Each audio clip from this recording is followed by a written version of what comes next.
Si quelqu'un en doutait encore, les classiques flandriennes sont plus que jamais la priorité des hommes de Patrick Lefevere.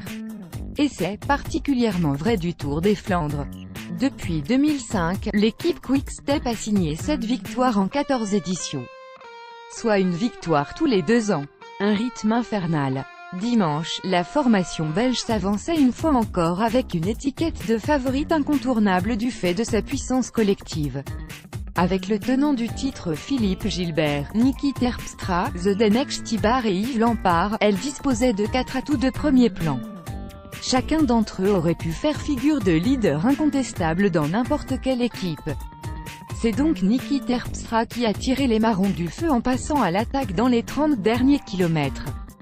Après Tom Boonen, 2005, 2006, 2012, Stijn de Volder, 2009, 2010, et Philippe Gilbert, 2017, le Néerlandais est le 4e coureur de la Quick-Step à s'imposer dans le rond en moins de 15 ans.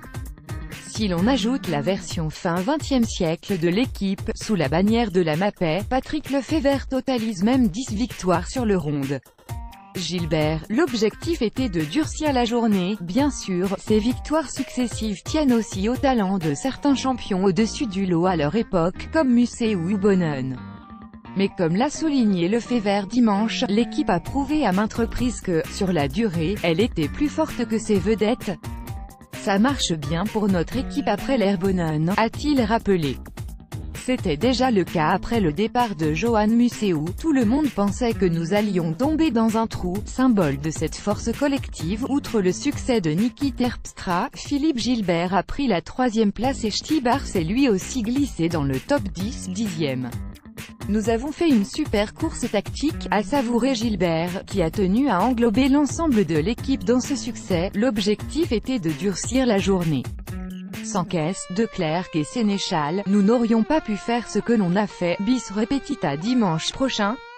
Pour contrecarrer cette force collective, il aurait fallu une individualité en état de grâce.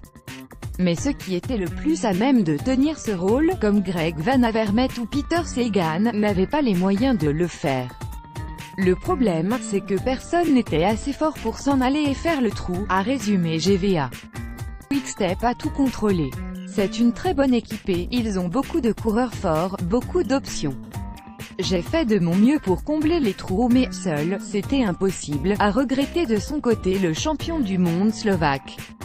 Avant le Tour des Flandres, Quick-Step Floors avait déjà brillé sur l'essentiel des épreuves préparatoires, remportant notamment à Travers la Flandre, Lampaert, les 3 jours de la Panne, Viviani, ou le Grand Prix E3, déjà par l'intermédiaire de Niki Terpstra. L'armada belge sera encore au centre de toutes les attentions dimanche prochain lors de Paris-Roubaix. Les hommes de Patrick Lefevere s'y sont imposés 12 fois depuis 1995. Plus d'une fois sur 2, là aussi.